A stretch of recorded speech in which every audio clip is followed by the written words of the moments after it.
السلام عليكم ورحمة الله وبركاته.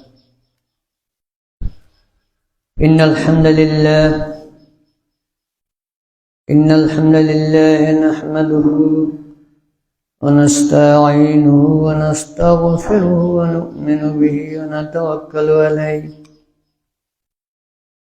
ونعوذ بالله من شرور أنفسنا من سيئات أعمالنا من يهده الله فلا مضل له ومن يضلله فلا هادي له وأشهد أن لا إله إلا الله وحده لا شريك له وأشهد أن محمدا عبده ورسوله الذي أرسله بالحق بشيرا ونذيرا. أما بعد فإن خير الحديث كتاب الله وخير الهدي هدي محمد صلى الله عليه وسلم وشر الأمور محدثاتها وكل محدثة بدعة وكل بدعة ضلالة وكل ضلالة في النار. أعوذ بالله من الشيطان الرجيم. يا أيها الذين آمنوا لا تدخلوا بيوتا غير بيوتكم حتى تستأنسوا وتسلموا على أهلها ذلكم خير لكم لعلكم تذكرون. عن عبد الله بن عمر رضي الله تعالى عنه أن رجلا سأل رسول الله صلى الله عليه وسلم أي الإسلام خير؟ قال نطعم الطعام وتكر السلام حتى من عرفت ومن لم تعرف. البخاري. إن الله وملائكته يصلون على النبي يا أيها الذين آمنوا صلوا عليه وسلموا تسليما. اللهم صل على محمد وعلى آل محمد كما صليت على إبراهيم وعلى آل إبراهيم إنك حميد مجيد. اللهم بارك على محمد وعلى آل محمد كما باركت على إبراهيم وعلى آل إبراهيم إنك حميد مجيد. আলহামদুলিল্লাহ, সমস্ত প্রশংসা আল্লাহ রব্বুল আলামিনের জন্য। দুরূদ ও সালাম ও শান্তি নাজিল হোক তার রাসূলের প্রতি সাল্লাল্লাহু আলাইহি ওয়াসাল্লাম। অজস্র অগণিত শুকরিয়া সেই রব্বুল আলামিনের দরবারে যে আল্লাহ তাআলা আমাদেরকে তার দয়া, রহমত এবং বরকত সহ ইয়াউমুল জুমআহ তার নির্দেশে আজকের জুমা আদায়ের জন্য আমাদেরকে তারই ঘরে উপবিষ্ট করছেন। এটা তার অশেষ রহমত। তাই আল্লাহ রব্বুল আলামিনের নিকট শুকরিয়া আদায় করছি, আলহামদুলিল্লাহ। বলা বাহুল্য,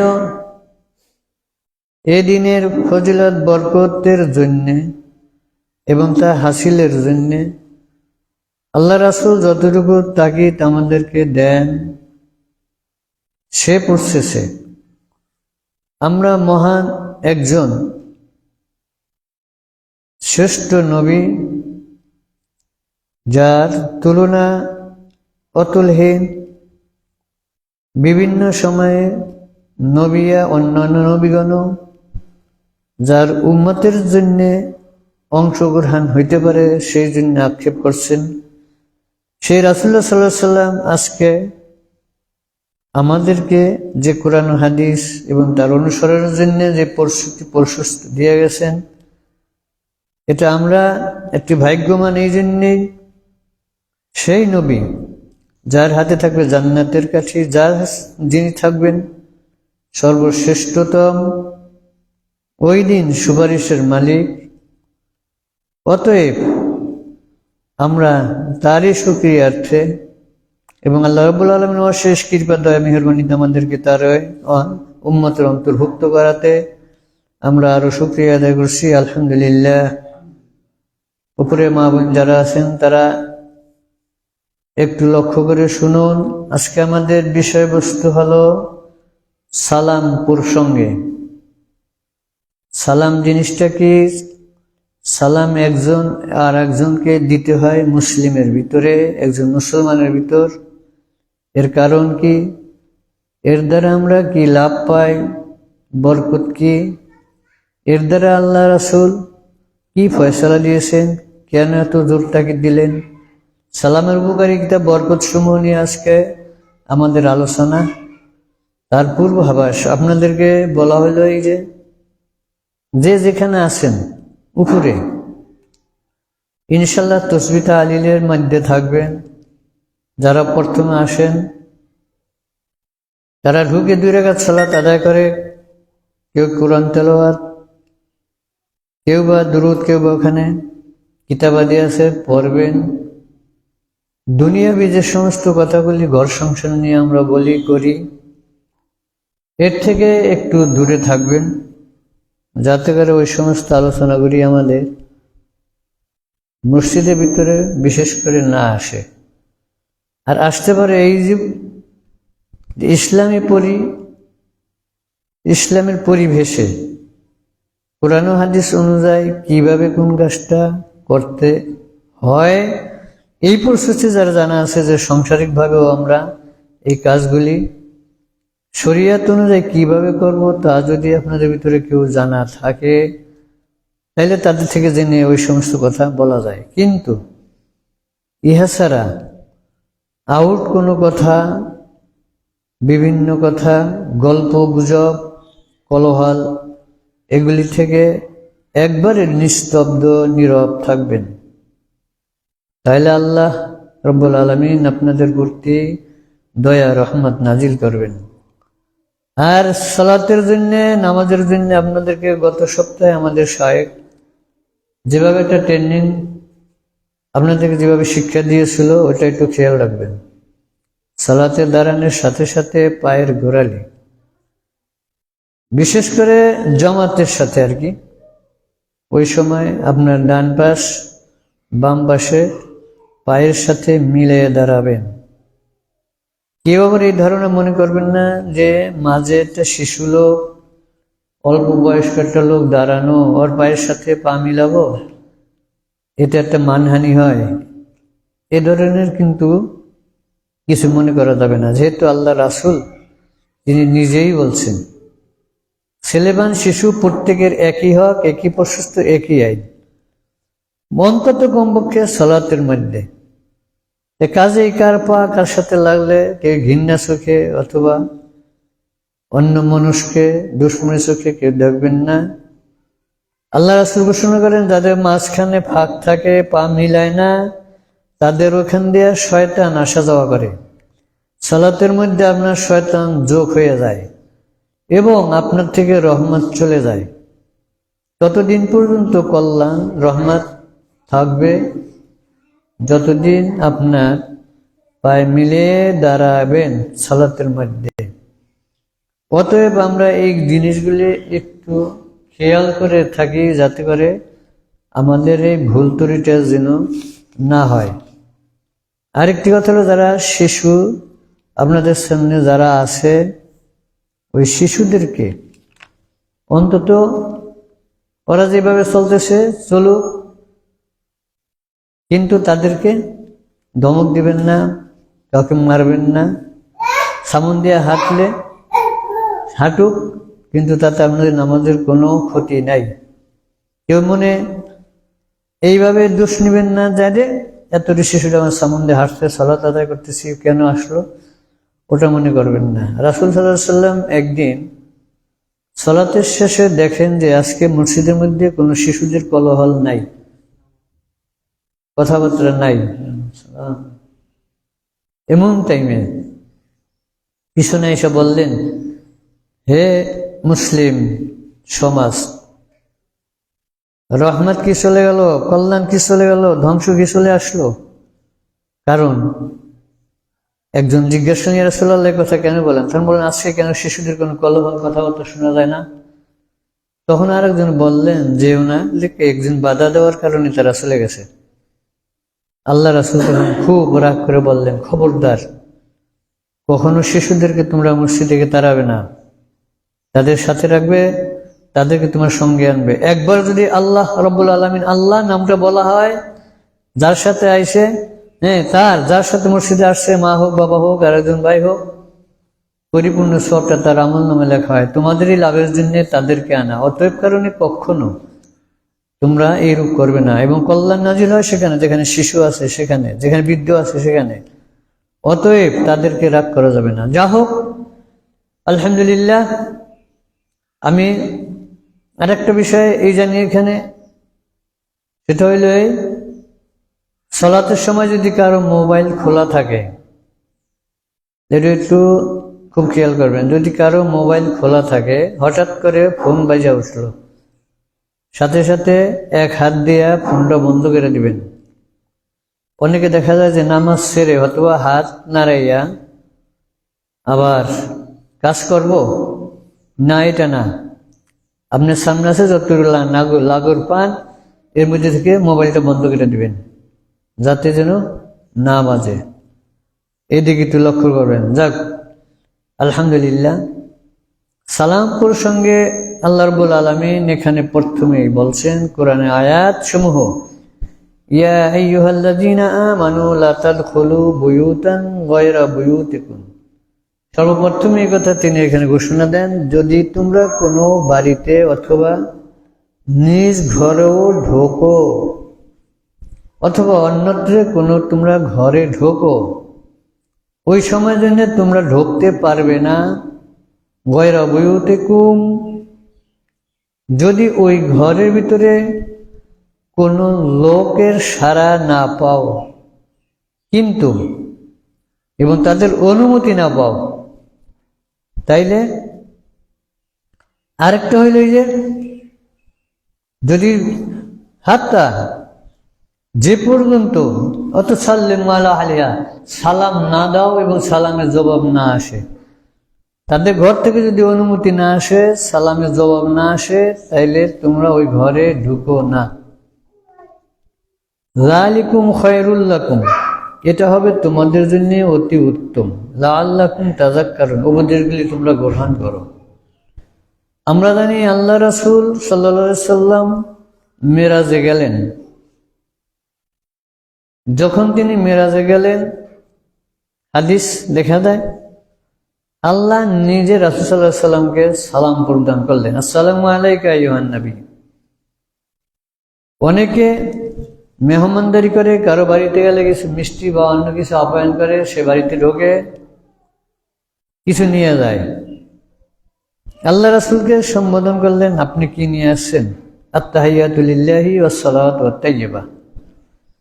আল্লাহ রাসূল সুন্দরভাবে সে জবাবের মধ্যে এখানে উল্লেখ, সমস্ত গুণগান, তাহিয়া, সালাম, সালাত, দোয়া, সমস্ত যা কিছু আছে, প্রশংসা নিয়ে আপনার জন্য, রব্বুল আলামিন এটাই আপনার।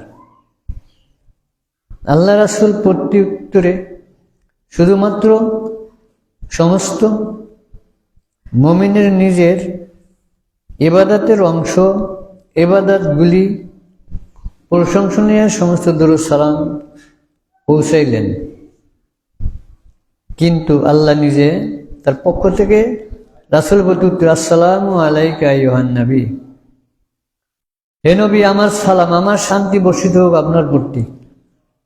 কিন্তু সালাম এমন এক জিনিস যে সালাম দ্বারা মানুষকে রহমত হয়, সালাম দ্বারা মানুষকে বরকত পায়, সালাম দ্বারা মানুষের মধ্যে মহব্বত সৃষ্টি হয়। সালামের মাধ্যমে একে অপরের মধ্যে অত্যাধিক একটা ঘনিষ্ঠতা সৃষ্টি হয়। সালাম মানে হচ্ছে একবারে দোয়া দেওয়া। আমরা একটা প্রসেস কেউ করি না, সেটা হলে ঘরে বাইরে আসি যাই। পূর্বে আমাদের মা বাবা যারা ছিলেন, মুরব্বিয়ান যারা ছিলেন, তারা সালামের প্রতি আমাদেরকে গুরুত্ব দেন নাই। আজকে শিশু ছেলে মেয়ে যারা আছে, তারা যদি ঘরে ঢোকে, তাদেরকে সালাম দিয়ে ঢোকার জন্য অভ্যাস করতে হবে। অনেকেই আমরা মা বাবাকে সালাম দেই না এবং সালামের অভ্যাসটাও নাই। কিন্তু শিশু ছেলেরা যেখান থেকে আসুক, শিক্ষা দিবেন, প্রথম যেন মার সাথে দেখা হোক, বাপের সাথে দেখা হোক, সালাম দিতে হবে। আপনি যদি কোথা থেকে বেড়াইতে থেকে আসেন, বাইরে থেকে আসেন, অথবা বেড়াইতে যান, অন্য কোনো যান, ঘরে আসেন, কেউকে দেখেন না দেখেন, আপনি সালাম দিয়ে ঢুকবেন, যে থাকুক সামনে। বহুত লোকে আছে স্বামী স্ত্রীর মধ্যে সালাম প্রচলন, কিন্তু আমাদের দেশে তা অধিকাংশ লোক সেটা দেয় না। স্ত্রীকেও সালাম দেয় না এবং স্ত্রীর সালাম স্বামীও স্ত্রীকে সালাম দেয় না। অতএব সালাম যখন আপনি দিলেন, ঘরে সালাম দিয়ে দিলেন, সাথে সাথে আপনার ঘর থেকে শয়তান বের হয়ে গেল, এই ঘরে শান্তি নাজিল হইল, এই ঘরের মধ্যে কোনো দুষ্কৃত এবং উপর থেকে কোনো প্রকার শয়তানি বদমাশি কোনো জিনিস ঘরে ঢুকতে পারে না। সালাম এমন এক জিনিস, যখনই সালামের শব্দটা ঘরে যায়, তখন কি হয় যে যোগাইলা শয়তান নফুল বাররা, সাথে সাথে শয়তান ফিরে চলে যায়।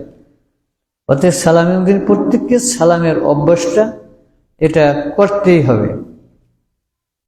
আন আব্দুল্লাহ ইবনে ওমর রাদিয়াল্লাহু তাআলা আনহু আন্না রাজুলান সাআলা রাসূলুল্লাহ সাল্লাল্লাহু আলাইহি ওয়াসাল্লাম আইয়ুল ইসলামু খায়রান ক্বালা নাতনাউমু আলা তুআম ওয়া তাকরিস সালাম কালামান আরফা ওয়া লাম তারিফ।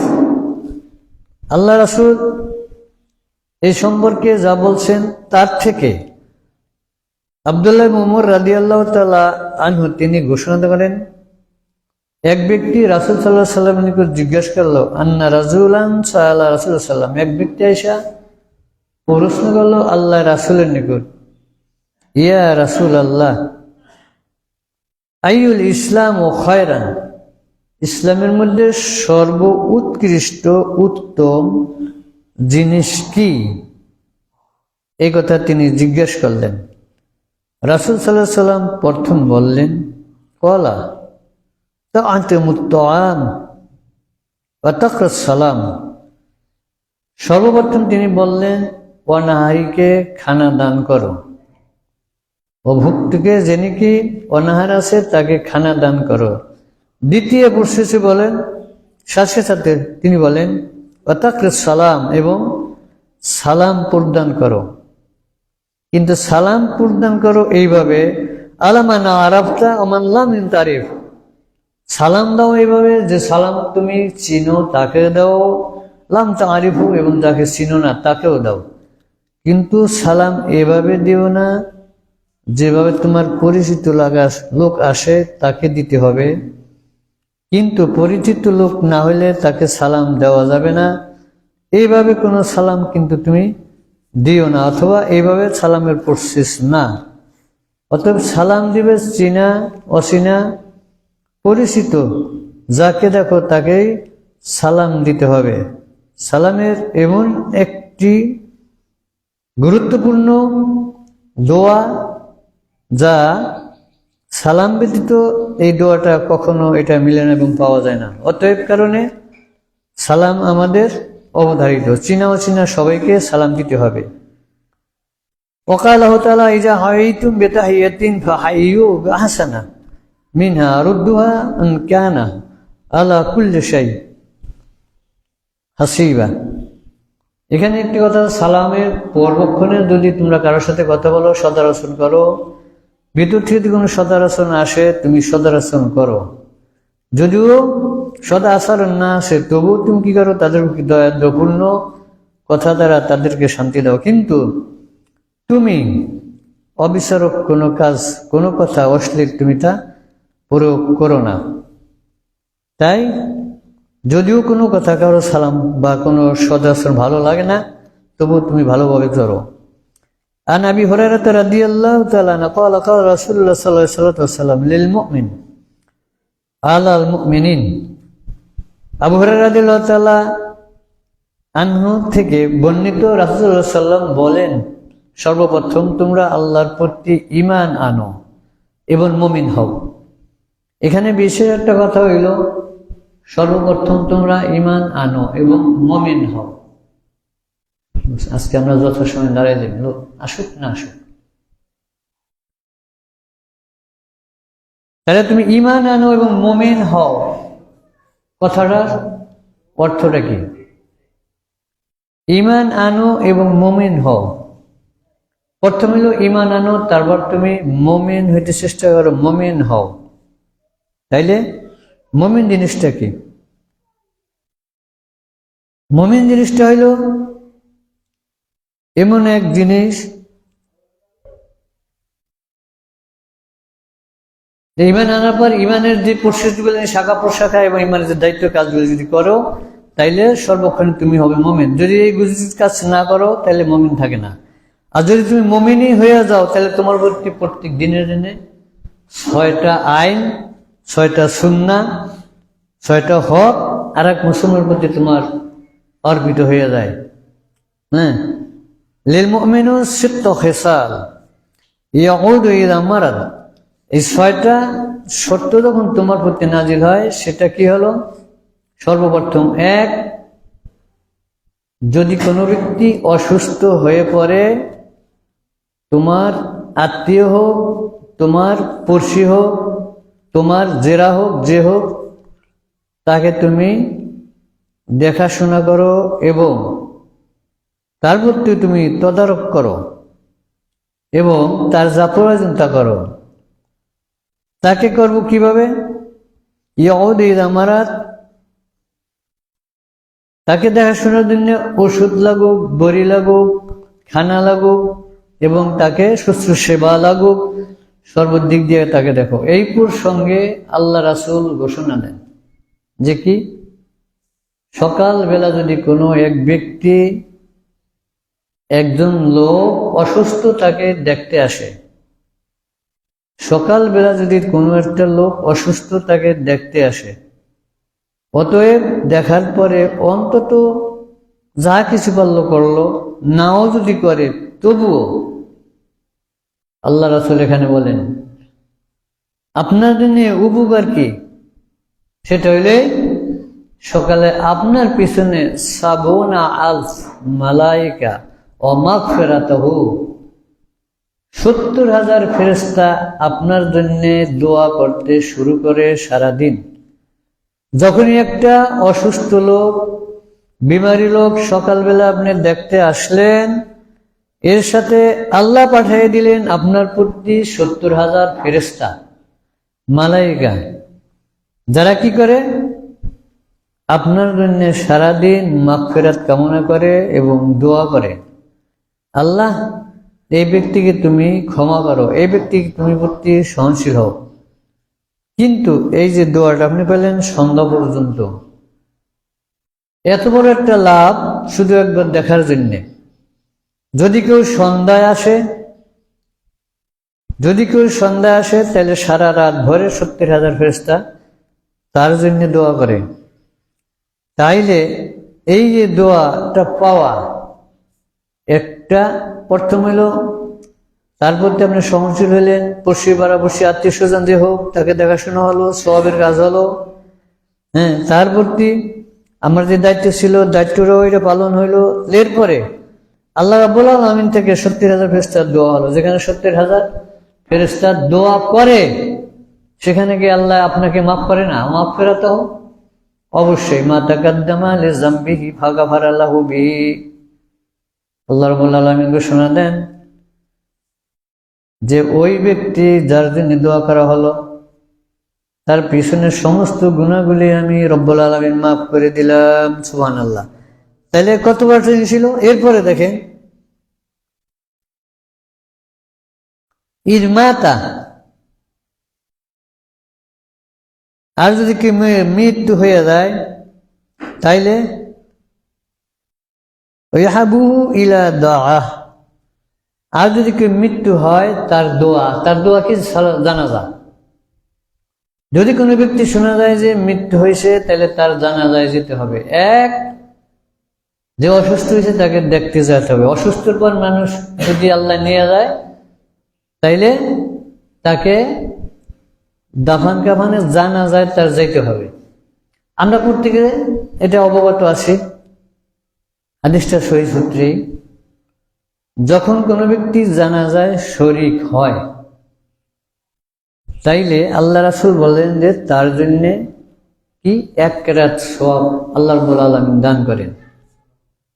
1 কেরাত সওয়াব হলো কি, সাহাবারা জিজ্ঞেস করলো, ইয়া রাসূলুল্লাহ মাজা কেরাতুহু, কেরাত জিনিসটা কি? অন্দর ইলা জাবাল, বললেন ওই পাহাড়ের দিকে লক্ষ্য করো।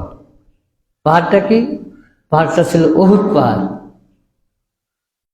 আল্লাহ রাসূলের প্রসঙ্গ বললেন, যদি কোনো ব্যক্তি জানাজায় শরীক হয়, তাইলে হে সাহাবারা ওই যে লক্ষ্য করো, পাহাড়টা দেখা যায়। পাহাড়টা যদি এক পালায় দেওয়া হয়, ওজন দেওয়া হয়, আর তোমার নেক যদি এক পালায় ওজন দেওয়া হয়, তাহলে উহুদ পাহাড় সমান সমান তোমার আজর সওয়াব দেওয়া হবে। সুবহানাল্লাহ। কিন্তু আপনি গেলেন জানাজায় দিলেন। ইলা দাফান, এবার যদি কেউ ওই দাফানের কাজ সেরে আসে, এটা ঠিক, কিন্তু এখানে নিজে নিজে তার মনে মনে নিজে নিজে তাকে দোয়া করা যে আল্লাহ মাগফির লাহু, আল্লাহ মাগফির লাহু আখুহু, আল্লাহ ও আমার ভাই, ও আমার জেরা, ও একজন মুসলিম, আল্লাহ তাকে মাফ করো, তাকে ক্ষমা করো, নিজে নিজে বললেন। কিন্তু জানাজার পরে সমষ্টিগত ভালো দলবদ্ধভাবে কোনো মুনাজাত দোয়া নাই, তাইলে আপনার বিপরীত হয়ে গেল। নিজে নিজে দাফন করতে আসেন, মাটি দেওয়া পর্যন্ত দেখেন আসেন, তার জন্য নিজে নিজে আল্লাহ কিছু বলেন, কিন্তু আপনি এই পারবেন না যে সমষ্টিগত ভাবে সবাই মিলে আবার সূরা ইখলাস পড়ো, দুরূদ শরীফ 100 বার পড়ো, 9 বার এটা পড়ো, তারপরে দীর্ঘ মুনাজাত দাও এবং নিজের চোখের পানি ফেলাও, তারপর দোয়া করে আসো। এই নিজের চোখের পানি ফেলানো জাহান্নামের পানি ফেলানো সমান, যদি আপনি দলগতভাবে এইভাবে মুনাজাত দিয়ে তারপরে করে। কিন্তু তা হবে না, শুধু নিজে নিজে অপেক্ষা করে মাটি দেওয়া হলো, এরপরে আপনি এখান থেকে চলে এলেন, নিজে নিজে দোয়া করলেন, আল্লাহ লোকটা ভালোই ছিল, আল্লাহ তাকে জান্নাত নসিব করো, এইভাবে তাকে বলতে পারেন। কিন্তু অন্য কিছু আর চলবে না। ইজা দাওয়াহু, আচ্ছা, ওই সাল্লেমু, দোয়া সালাম দেয়া তারপরে আসা। এবার ইদা আতাশা ওয়ান্তুহু, আবার ওই সাল্লেমু আলাকুহু, দেখার সাথে সাথে মানুষকে সালাম দেওয়া, এটা প্রথম বলছি, এটা ভিন্ন একটা বাক্য, তাও বললাম। যদি কেউ হাসি দেয়, তাহলে হাসি জবাব দেয় কি কে? আমরা বলি আলহামদুলিল্লাহ, না? যে শোনে সে কি বলে? ইয়ারহামুকাল্লাহ। এটা কিন্তু জোরটাকে দেওয়া হয়েছে, এটার জন্য জোরটাকে দিচ্ছে, এটা দিতে হবে, এটা বলতে হবে, এটা আমরা আল্লাহ রাসূল তিনি বলছেন, এটা দিতেই হবে, এটা না দেওয়ার কোনো প্রসেস নাই। ইজা গাবা শাহেদা ওয়াসাল্লিমু, আর আপনি দোয়া করবেন উপস্থিত এবং অনুপস্থিত লোকের জন্য। উপস্থিত অনুপস্থিত লোকের জন্য দোয়া, সেটা হইল কি, এখন আমরা বাইরে যারা আছে তাদের জন্য দোয়া করতে হবে, সমস্ত মুসলিম তাদের জন্য দোয়া করতে হবে, যারা এখানে উপস্থিত আছে তাদের জন্য দোয়া করতে হবে। এই দোয়া প্রসিদ্ধগুলি হইল আল্লাহ রাসূল আমাদেরকে শিক্ষা দিয়েছেন। আন আবি হুরায়রা রাদিয়াল্লাহু তাআলা قال قال رسول الله صلى الله عليه وسلم لا تدخل الجنة حتى تؤمنوا ولا تؤمنوا حتى تحبوا আওলাদুকুম আও আদুল্লুকুম। পিছনের কথাটা আমি একটু ওইটার সাথে মিলে স্মরণ করছি, এইবারে বললাম, তোমরা কখনো মুমিন হইতে পারবে না যে তোমরা ঈমান আনার পরে মুমিন হইতে পারবে না যে পর্যন্ত এক মুমিন আর এক মুমিনের সাথে মুহাব্বত সালাম কালাম না করো। এটার মূল ব্যাখ্যাটা এইদিকে চলে গেছে। অতএব কারণে সালাম এত বড় এক জিনিস যে সালাম দ্বারা মানুষের নিকট আল্লাহর কাছ থেকে দোয়া দয়া এটা আনতে হয় এবং আনাই লাগে। কিন্তু তোমরা যদি এটা না করো তাহলে কিন্তু তোমাদের মধ্যে এটা পরিবেশ সৃষ্টি হবে না। অতএব সালাম দাও। সালামের প্রতি এত বড় তাকিদ দেওয়া যে সালাম যদি আল্লাহ রাসূল ঘোষণা করেন, একজন মুমিন যদি পৃথিবীতে থাকা অবস্থায় বাঁচা অবস্থার ভিতরে যতদিন সালাম থাকবো ততদিন পর্যন্ত কিয়ামত ঘটবে না। যতদিন পর্যন্ত পৃথিবীতে সালাম থাকবে, যতদিন পর্যন্ত সালামের প্রস্তাব থাকবে, ততদিন পর্যন্ত পৃথিবীতে কিয়ামত ঘটবে না। তাইলে সালাম কত বড় দায়িত্বশীল, কত বড় জিনিস, এটা এখন চিন্তা করুন। আর আয়েশা রাদিয়াল্লাহু তাআলা আনহা قالت استزنا من اليهود على النبي صلى الله عليه وسلم فقالوا السلام عليكم نعوذ بالله فقلت باس عليكم السلام ولعنة فقال يا عائشة رضي الله تعالى عنها رفيق يحب رفوق في الأمر وكله قلت أولم تسمعوا ما قالوا قال قد قلت عليكم। আর আয়েশা সিদ্দিকা রাদিয়াল্লাহু তাআলা আনহা এখানে হাদিস, তিনি বলেন একবার কিছু লোক ইহুদি রাসূল সাল্লাল্লাহু আলাইহি ওয়াসাল্লামের কাছে আসেন। তারা ছিল মিনাল ইহুদি, ইহুদি জাত, তারা আসেন। তার কি করলেন? নবী সাল্লাল্লাহু আলাইহি ওয়াসাল্লাম তার নিকট এসে বললেন, ফাকাল বললেন আসসালামু আলাইকুম, হে নবী আপনি নাউযুবিল্লাহ, আল্লাহ মাফ করুন, আল্লাহ মৃত্যু হন, আপনি ধ্বংস হন, মৃত্যু হন। এই কথা তিনি বলার সাথে সাথে যখন বলল আয়েশা রাদিয়াল্লাহু তাআলা তিনি বললেন, ফাকুল ততবার বললেন বল আলাইকুম আসসালাম ওয়া লানাতু, আমি তোদের প্রতি লানত দেই, আল্লাহর প্রতি গজবের দোয়া দেই, তোরা মৃত্যু হ, তোরা ধ্বংস হ। এই কথা বললেন আয়েশা রাদিয়াল্লাহু তাআলা আনহা ওই ইহুদি দিওকে। যখন তিনি কথা বললেন আল্লাহ রাসূল ফাকাল আয়েশা রাফিকু ইউহিব্বু রাফিক ফিল আমরি কুল্লিহি, আল্লাহ হে আয়েশা, আল্লাহ কিন্তু সবকিছু জানেন, শোনেন, তিনি সহনশীল দয়াশীল মানুষের প্রতি, তিনি রফিক, তিনি দোস্ত, তিনি তোমাদের সঙ্গে সর্বদা এগুলি জানেন দেখেন। কিন্তু তুমি যে কথাটা বলে ফেললে সাথে সাথে, এই কথাটা যেমন বলাতে কর্দু হইয়া বলাতে আল্লাহ রাসূল সেটা তিনি পছন্দ বলেন, আল্লাহর দয়ার দিকে তিনি লক্ষ্য করলেন যে তোমরাই করো না। আওয়ালাম তাসমিউ, তিনি যে শুনলেন, কলু, তখন কি বলেন কাতকুল তো আলাইকুম, যদি এইরূপ ধরনের কিছু বলে, কোনো বেদিনে যদি এইরূপ ধরনের কিছু বলো, তাহলে তাকে হয়তো বলো তার কথা মোতাবেক ওইরূপ, আর নয়তো বলো আলাইকুম মানে তোমাদের প্রতি, এই কথাটা বলো। এখন আল্লাহর প্রতি দয়ার জন্য, আল্লাহর প্রতি সদা সর্বদা মানুষের জন্য রাসূলের মাধ্যমে, সালামের মাধ্যমে এটা কি করতে গেছেন, হাসিল করতে বলছেন। আমাদের ভিতরে এক ধরনের কিছু লোক আছেন, আমি নিজে দেখছি, আপনারা সবখানে হয়তো জানেন না, যে তারা যেমন পিরাউলিয়া গাউসুতুবি কথাটা এখানে ইঙ্গিত দিয়ে বলতেছি, যে তাদের কাছ থেকে সালামের ব্যাপারটা নিয়ে ঠিক তাদের থেকে কিছু চাওয়া পাওয়া করে। যেমন আমি প্রথমে এই বাস্তব কথাটা বলতেছি, সুরেশ্বর আপনারা জানেন আমার দেশের একটা দার আব্দুর রহমান হাওলাদার ছিল, চণ্ডীপুর পাঁচগাঁও বাড়ি। উনি নামাজ পড়ে পশ্চিম দিক ফিরে, পূর্ব দিক ফিরে। আমরা জিজ্ঞেস করলাম যে আপনি ওই দিকে নামাজ পড়েন কারণ কি? আর আমাদের গ্যাল দিয়া বলতো যে আমার কিবলা বাবা হইল জানসারে, এই দিকে পড়ি, এই জন্য তারা এই দিকে ঘুরে উনি ওই দিকে নামাজ পড়ে, এই দিকে করে। এবং ওনার ব্যাপারে উনি বলতো যে অনেক মানুষ জীবিত করছেন, এই করছেন, আনন্দ করছেন। কিন্তু আমার একটা কথা হইল ওই যে উনি যদি মানুষ জীবিত করেন আর তারা যদি কথা বলেন, ওদের মধ্যে সবাই মূর্খ গন্ডগোল, ইসলাম কিছু নাই। আমাদের ভিতরে যারা বড় বড় আলেম, বর্তমানে কোটি কোটি মুরিদ এবং সর্বত্রে তারা মুরিদ নিয়ে বড়াই করেন, বরিদ করেন এবং চলতেছেন, তাদের মধ্যে একটু লক্ষ্য করেন তো, আমি সাধারণ একটু কথা আমি বলি,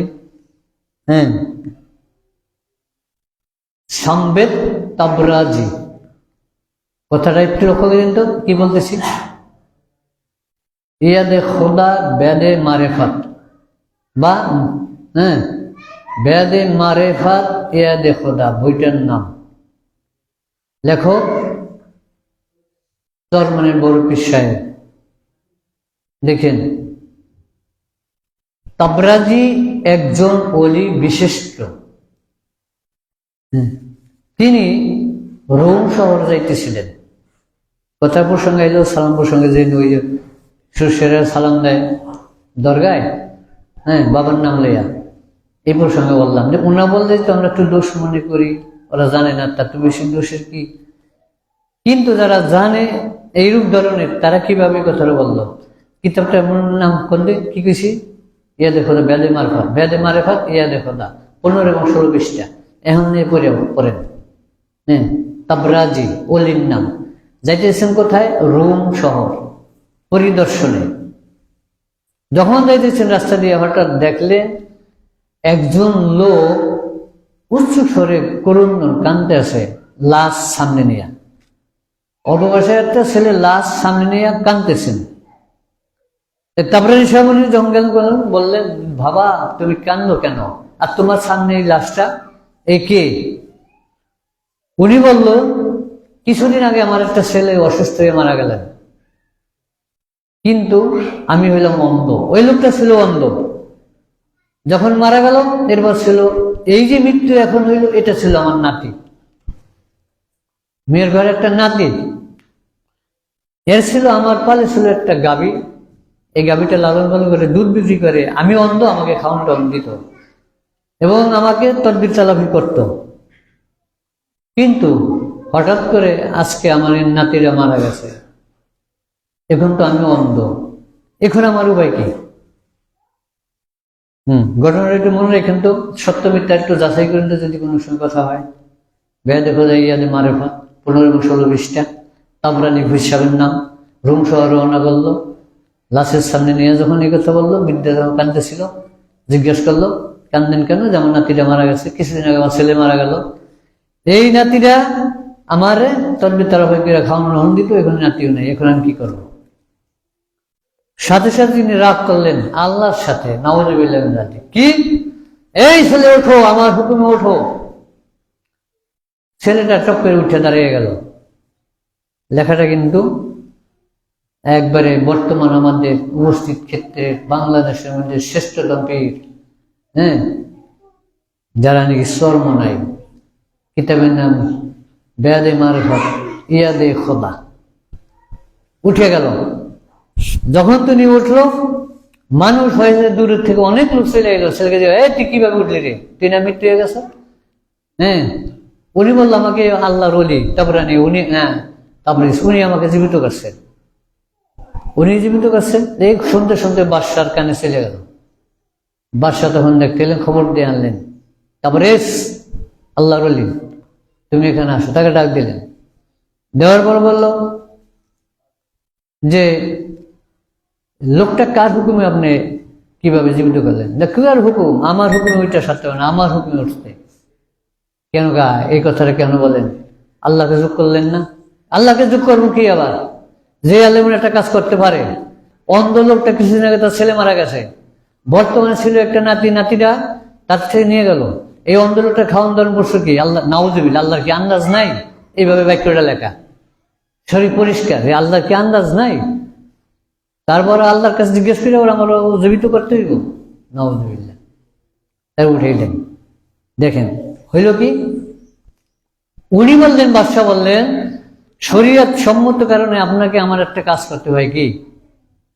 আল্লাহ এবং রাসূলের আইন অনুযায়ী শরীয়ত পন্থায় আপনাকে নিজের থেকে চামড়া উঠাইয়া, শরীরের চামড়া উঠিয়ে দিতে হয়। আপনার শাস্তি কেন? আপনার শিরক, মুশরিক, শিরক করছেন।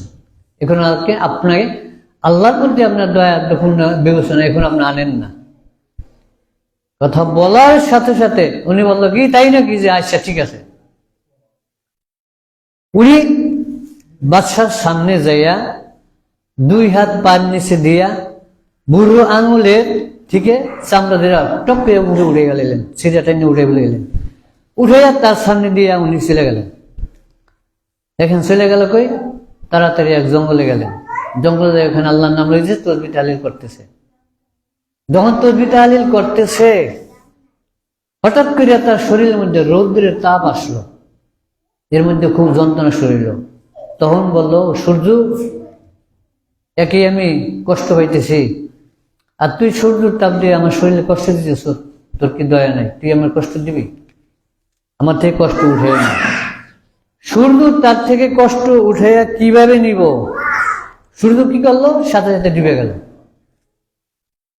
যখন ডুবে গেল তখন অন্ধকার হয়ে গেল, পৃথিবী অন্ধকার, সারা দুনিয়া হাহাকার সৃষ্টি হয়ে গেল। কোনো কার্য মানুষ কাজ করতে পারে না, কাজকর্ম যেতে পারে না, কাউকে কেউ দেখে না, ঘরে বাইরে সবখানে অন্ধকার। এই অন্ধকারের ভিতরে তারা কোলাহল শুরু হয়ে গেল, হ্যাঁ, যে অন্ধকার কি করতেছে। এবার বাদশার কাছে লোক গেল, বাদশাহ আমাদের উপায় কি? আপনার কথা মতন কোন ফকির, কোন পিসার, কোন পাগলকে আপনি এরকম একটা শাস্তি দিচ্ছেন, যার দরুন আজকে সূর্য ডুবাই দিয়ে এলো, আমাদের থাকার ব্যবস্থা কি? বাদশাহ তখন হতাশ হয়ে গেলেন। দেখি উনি বের হয়ে গেলেন বাইরে, তালাশ করতে শুরু করলেন ওই তাবরাজি ও অলিকে। বহু তালাশ করতে করতে করতে বহু দূর যাওয়া এক জঙ্গলে দেখেন, সেখানে বসে সে আল্লাহ বিল্লাহ করতেছে। দাইয়া সেখানে বললেন যে, হে অলি, আপনি সারা পৃথিবী কষ্ট দিতেছেন, এটা তো ঠিক হয় নাই। যে কি কষ্ট? যে আপনি কোন কারণে সূর্য ডুবাই ফেলাইলেন, এখন যে মানুষ চলাফেরা করতে পারছেন না। এই কয় তাই নাকি? তখন সূর্যকে বলতো, আচ্ছা ঠিক আছে যাও, ঠিক হয়ে যাবো। সূর্যকে বলতো, হয় সূর্য, আমি তো একা কষ্টের জন্য তোমাকে বলছিলাম আমাকে একটু শান্তি দাও, রৌদ্রের তাপটা আমার গায়ে যখন আসে তখন আমার ওই ঘায়ে যন্ত্রণা হয়, এই জন্য। কিন্তু তুমি সমস্ত লোককে কেন কষ্ট দিতেছ? বলার সাথে সাথে সূর্যটা উঠে গেল।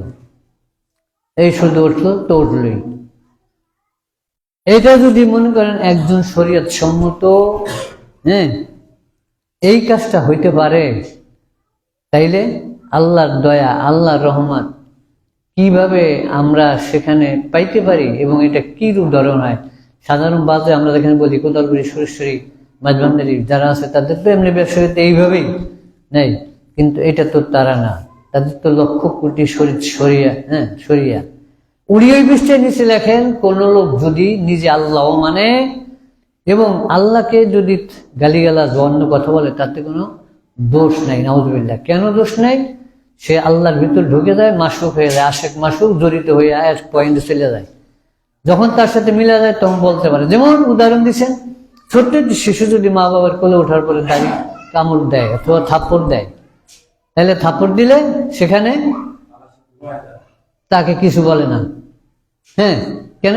ও অন্যের কাছে অন্যায় ধরে না, তাল্লা এই রূপ। যা হোক, এখন দেখেন সালামপুর শেষে কথাটা বলছিলাম, আল্লাহ ধরের দিকে এইটা আমাদের। কিন্তু এই সব ঘটনা যদি আমরা বলতে পারি থাকি, তাইলে আর কোথায় যেতে পারে কোন? আবি সাইদ খুদরি রাদিয়াল্লাহু তাআলা আনহু قال النبي صلى الله عليه وسلم اياكم الجلوس بالطرقات فقالوا يا رسول الله ما لنا من مجالسنا بدنا نتخذه فيها فقال اذا ابيتم الا المجالس الترك حقه قالوا وما حق الطريق رسول الله قال حق البصر। আবু সাইদ খুদরি রাদিয়াল্লাহু তাআলা আনহু থেকে বর্ণিত, তিনি বলেন, একদল লোক রাস্তার মধ্যে বসা ছিল সালামপুর সঙ্গে, একদল লোক রাস্তার সঙ্গে বসা ছিল। আল্লাহ রাসূল বললেন, লা তাজলিসু ফিত তারিক, এই লোকগুলি তোমরা রাস্তায় বসিও না। কেননা রাস্তা এটা এইভাবে দলবদ্ধভাবে বসার স্থান, এখানে চলার স্থান, বহু লোক যাতায়াত করে, তাদের কষ্ট হয়, তোমাদের নজর গেলে অন্য অ্যাক্সিডেন্ট করতে পারে, বিভিন্ন হইতে পারে, মহিলা পুরুষ সবাই চলাচল করে, তোমরা এখানে কেন বসছো? একজন লোক বলল, ইয়া রাসূলুল্লাহ, আমাদের তো না বসার কারণই নেই, কেননা মাজালিসানা বাদদাল তুহাদ্দিসু ফিহা, এই মজলিসটা আমাদের এমন একটা জিনিস, প্রত্যেক সপ্তাহে দিনে আমরা বসার পরে একটা সিদ্ধান্ত নিই ভালো মন্দর কাজে, যুবকদের ভিতরে অন্যান্য লোকের মধ্যে আমাদের অন্য একটা ঘর নেই যে সেখানে বসবো, এখানে বসতেই নিতে হয়। কাজেই আমরা এটা ছাড়া আমাদের কোনো জায়গাই নাই, তাইলে আমরা কি করতে পারবো? তখন তিনি বললেন, হাক্কাত তারিক, দরকার যদি তুমি হও তাহলে রাস্তার হক আদায় করে বসো। তোমরা হক আদায় করেছি বুদ্ধহু ফিল আফসার, এক নম্বর হইলো তোমাদের নজরটা নিচের দিকেও রাখো, ওই সাল্লামা তারিক বিহি, আর যারা যায় আসে তাদেরকে সালাম করো। সালামের কত সুন্দর দিয়েছে, যারা যাতায়াত করে তাদেরকে সালাম করো, কিন্তু তোমাদের নজরটা নিচের দিকে রাখো, তোমাদের রাস্তার হক আদায় করে বসো। এই কথাটা তিনি বলছেন। আল্লাহ দয়া ধর্ম কতটুকু জিনিসের একটা জিনিস একটু বলি। ইকরামা রাদিয়াল্লাহু তাআলা আনহু, এখন রাদিয়াল্লাহু তাআলা আনহু তাকে বলা যায়, বলি বড় সাহাবা, কিন্তু আগে ছিলেন ইকরামা বিন আবু জাহেল, ইকরামা বিন আবু জাহেল, অর্থাৎ আবু জাহেলের ছেলে। এই আবু জাহেলের ছেলে ছিল কিন্তু বিরাট এক সর্দার ওই দিনের কাফেরদের ভিতরও। আমরা জানি সবাই, আপনারা, উনি প্রথম দায় অর্থাৎ কতল করার কাতেল, আর ইকরামা হইল কি আবু জাহেলের ছেলে না। 7 জনের বিরুদ্ধে আল্লাহ রাসূল এলিগেশন করলেন, তাকে যেখানে পাও হত্যা করো, কোনো ধরে আনার কোনো প্রয়োজন নাই, যেখানে পাও ফাকতুলু হাইসু ওয়াজাতুম, যেখানে পাও কতল করে ফেলার কোনো কথা নাই না। ইকরামা এই রাদিয়াল্লাহু তাআলা আনহু তার সামনে যখন এই হুলিয়ানা জারি করলেন, উনি শুনতে পাইল যে মুহাম্মদ মক্কা বিজয়ের পরে আমাদের নামে ঘোষণা করছে, কিন্তু আমি আর থাকতে পারবো না। রাতে রাত উনি লোহিত সাগরে পার হইয়া ওপার চলে যাবেন, এই ভয় রাতে রাত তিনি সেখানে যাইয়া স্টিমারে উঠলেন। ডরে ভয় মৃত্যু হইবি, কারণ রাসূল মক্কা বিজয় করছেন, এখন আর কারণ ভয় আছে? আচ্ছা দেখেন তো, জাহাজে গেল, তখন তিনি চলে গেলেন। মাছ ধরিয়া যাওয়ার পরে বান তুফান উঠলো। এখানে একটা জাননীয় বিষয় আমাদের দেখেন তো, কাফেরদের মধ্যে কিন্তু একটা আকীদা ছিল ইমানের, যদিও কাফের ছিল মূর্তি পূজা করতো, তারপরে একটা আকীদা ছিল বিশ্বাস আল্লাহর মূর্তি ইমানের। কিন্তু আমাদের মধ্যে সেই ইমান আকীদা সেটা নাই। কেননা আমরা বিগত বলি কাকে? খাজা বাবারে, খাজা বাবা দেই কন, ফরিদপুর কন, ডোমসারি কন, কোদালপুরি কন, তাদেরকে ডাকি আমরা। যত বিপদ বেশি তত তাদেরকে ডাকা হয়।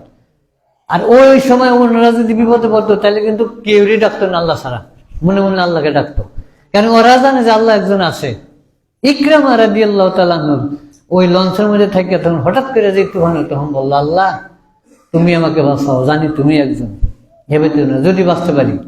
ফিলফুলকে তাজরিমিন বা, যখন ওরা একটা কাজ করতো কি, যখন সাগরের মধ্যে পড়ে আল্লাহর নাম লইতো, ডাকতো, আল্লাহ তুমি আমাকে বাঁচাও, দোয়াই আল্লাহ, আল্লাহ তোমার কাছে, আল্লাহ তোমাকে বাঁচাও, লা ইলাহা ইল্লাল্লাহ সুবহানাকা ইন্নী কুনতু মিনাজ জালিমিন, বিভিন্ন কথা হয়ে পার হইতো। পার হয়ে গেলে তখন এই কথাটা ভুলিয়া যেত, অগর দোষ ছিল এটা, ওই ভুললে তখন আবার যেই সে হইত। কিন্তু মহাবিপদে পড়লে তখন আল্লাহ ছাড়া কেউ ডাকতো না। আর আমাদের ভিতরে কিন্তু মহাবিপদে ডাকে, আল্লাহরও ডাকে না। তখন কোন হেই খাজা বাবা, হেই খাজা ফরিদপুরি, হেই খাজা এমুক সুমুক, তাকে ডাকা হয়। কাজেই ওই সময় জাহেল আবু জাহেল যারা ছিল, যারা নাকি কাফের ছিল, তাদের আমাদের চেয়ে ওরা ভালো ছিল, ইমান তাদের একটু গাঢ় ছিল, তাদের ইমানটা আল্লাহ মধ্যে ছিল। কিন্তু তাদের বংশধর কারণে বংশ রক্ষা থাকবে না, বেজিত হবে, এই কারণে তারা ইমান গ্রহণ করে নাই। যাও, ইকরামা রাদিয়াল্লাহু তাআলা আনহু পার হয়ে গেলেন। কিন্তু এখানে একটা কথা বলেন, ইয়া রাব্বুল আলামিন, আপনি যদি আমাকে পার করেন, আমি আগামীকাল এখনই যাই মুসলমান হয়ে যাব, মুহাম্মদ হাতে হাত মিলাইব। এই কথাটা আল্লাহর সাথে তিনি এই ওয়াদাটা আল্লাহর কাছে দিলেন। দরিয়া পার হইতেছেন আর এই ওয়াদাটা করতেছেন মনে মনে, আলা কলবিহি অকসম বিল্লাহি ইয়া রাব্বুল আলামিন আনাসবিতু যুবু হাযা মুসলিম, ইয়া রাব্বুল আলামিন, আমি তোমার কসম দিয়ে বললাম, যদি আমি পার হইতে পারি তাহলে আমি মুসলিম হয়ে যাবো, মুহাম্মাদের সাথে হাত মিলাইব। কিছুক্ষণ পরে আল্লাহ আমাদের পার হয়ে গেলেন। পার হওয়ার সাথে সাথে এই যে যে আমি রাতে রাতে আবার তাড়াতাড়ি কি করবো, মোহাম্মদকে ধরবো, দিনের বেলা কোথাও যাইতে বলে আমাকে ফোন করে বলবো, আমাকে কেউ রাখবো না, কেননা হুলিয়ানা জারি করছেন। এই অবস্থা আমি যাবো কিভাবে? তিনি আর দেরি করলেন না, যথাসম্ভব তাড়াতাড়ি করে দৌড়াইয়া এই মুহাম্মাদের কাছে চলে পিছন দিয়ে মুহাম্মাদের পায়ে পড়লেন। বললেন, হে মুহাম্মদ, আমি বললাম কলা, তিনি বললেন কুলতু, কি বললেন? আশহাদু আল্লা ইলাহা ইল্লাল্লাহ ওয়া আন্না মুহাম্মাদান আবদুহু ওয়া রাসূলুহু। তিনি সাক্ষী দিয়ে মুসলিম হয়ে গেলেন। আল্লাহর দয়া ছিল তাদের ভিতরে এরকম, তিনি সালাম শিক্ষা দিলেন। সালাম এমন এক জিনিস, কিন্তু আল্লাহ দয়া মেহেরবান এইদিকে। কিন্তু ওই একটা হাদিসে বলছিলাম যে আয়েশা রাদিয়াল্লাহু তাআলা আনহা বললেন, আমার আব্বা রাসূল সাল্লাল্লাহু আলাইহি ওয়াসাল্লামের নিকট কিছু ইহুদি আসলেন, তিনি আসার পরে সাক্ষাৎ করতে চাইলেন। সাক্ষাৎ করার পর তিনি সাক্ষাতের জন্য সালাম দিলেন। সেই সালামটা ছিল কি, নাউযুবিল্লাহ, আসসালামু আলাইকুম ইয়া রাসূলুল্লাহ। হে নবী নাউযুবিল্লাহ, আপনি ধ্বংস হন।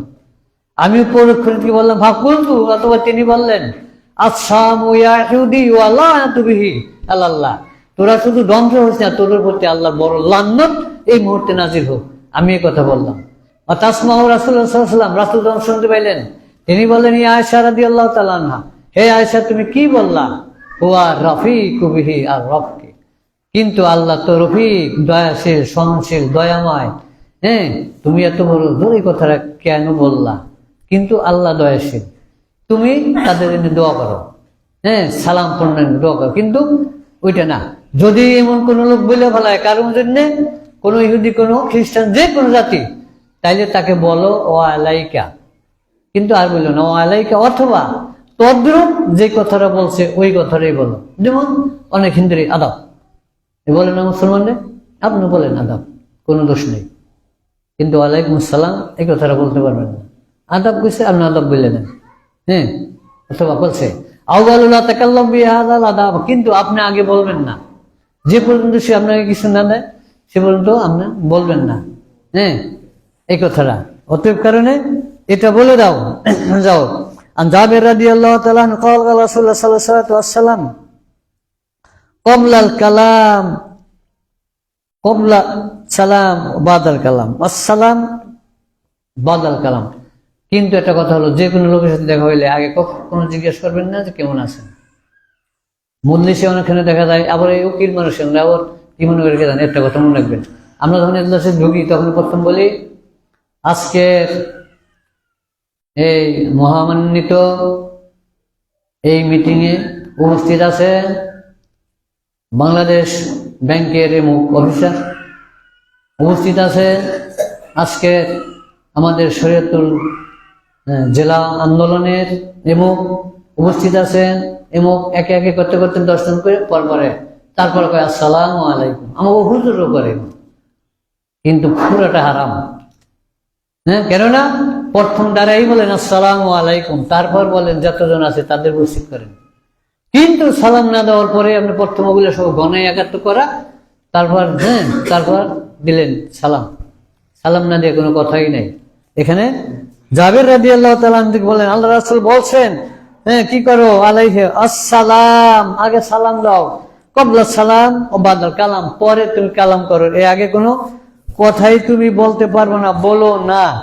তিনি বলেন এখানে আর একটা দেখি আমি বলেছি, আন জাবের রাদিয়াল্লাহু তাআলা আনহু, দ্বিতীয় হাদিস, আন্না নবী সাল্লাল্লাহু আলাইহি ওয়াসাল্লাম আলা নিসওয়াতু তাসাল্লামু আলাইহিন্না ওয়া ক্বালা নবী সাল্লাল্লাহু আলাইহি ওয়াসাল্লাম কামাহু ক্বালা, রাসূল সাল্লাল্লাহু আলাইহি ওয়াসাল্লাম মহিলাদের নিকট দিয়ে রওনা করছেন। সহিহ হাদিস, এটা নেন। এবার দেখেন একটা মাসলাই আছে বড়, ঠিক আছে? কি জাবের থেকে বলেন, তিনি বলেন নিসাআতুন মুসলিম, অর্থাৎ মুসলমান মহিলাদের সামন দিয়া রাসূল রওনা করছেন। সর্বপ্রথম তিনি গেলেন ফাসাল্লামা আলাইহিন্না, রাসূল জোরে সোরে সেখানে সালাম দিয়েছেন, আসসালামু আলাইকুম। হ্যাঁ, কিন্তু আপনার একটা নিচে মুহাদ্দিস, এইটা যদি কোনো যুবক যুবতী কোনো দোষ মনে করিয়া অথবা মনের মাইন্ড খারাপ করে সালাম না দেয়, এছাড়া মহিলাদেরকে সালাম দেওয়া জায়েজ, মহিলারাও দিতে পারবেন, মহিলাদেরকেও দিতে পারবেন, কিন্তু কোনো মনের মাইন্ড কোনো খারাপ যেন না থাকে। আল্লাহ রাসূল মহিলাদের মাঝখান দিয়ে চলে গেছেন, তিনি সেখানে সালাম দিছেন। হ্যাঁ, পরিষ্কার। যা হোক, সালাম এমন একটা জিনিস, আল্লাহ যে পর্যন্ত এই পৃথিবীতে সালাম থাকবে, কবরকে দিবে, সে পর্যন্ত কিয়ামত সংগঠিত হবে না। আল্লাহ রাসূল বলেন ওই ঘরে, যে ঘরে ছেলেমেয়েরা সালাম দেয়, মা বাবাকে সালাম দেয়, ওই ঘরে কোনোদিন আসমানি বালা আসতে পারে না।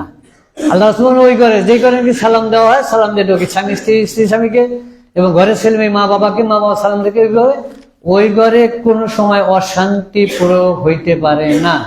হ্যাঁ, সালামের এমন এক জিনিস, সালামের কোনো দেখুন নেই। যেদিন সালাম চলে যাইব, মনে করবো আল্লাহ কারিবু ফিল ইয়াউমাল কিয়ামা, যখনই দেখবো সালাম, তাইলে হ্যাঁ কিয়ামত চলে আসবো। যাও, আল্লাহ আমাদের প্রত্যেককে সালাম এবং শান্তি আল্লাহ পক্ষ থেকে আমাদের নাজিল করবো। আমিন। আমাদের সাদিয়া আমাদের উনি বেশি অসুস্থ, ঢাকাতে অপারেশন বিভাগে হ্যাঁ তদবিরে আছে, আপনারা দোয়া করুন তাকে যেন আল্লাহ সুস্থতা দান করে। গত এক সপ্তাহ আগে এখানে শরীর অপারেশন হয়েছিল, অপারেশন রিয়াকশন হয়েছে, এফেক্ট হয়েছে, ঠিক মতো হয় নাই। এখন সার্জনে পঙ্গু হাসপাতালে ওখানে আছে। হ্যাঁ, বিশেষ অসুস্থতার ভিতরে আল্লাহ যেন তাকে সেবা দান করে, আপনি দোয়া করেন, আমিন। আমাদের মধ্যে আজ বিভিন্ন অসুবিধা সুবিধা যারা আছে, আল্লাহ প্রত্যেকে যেন নিজের সুস্থতা অনুযায়ী দিন ইসলামের ভিতর আইন অনুযায়ী সরাসরি থাকার তৌফিক দান করেন, আমিন। আল্লাহুম্মা সাল্লি ওয়া সাল্লিম ওয়া বারিক আলাইহি।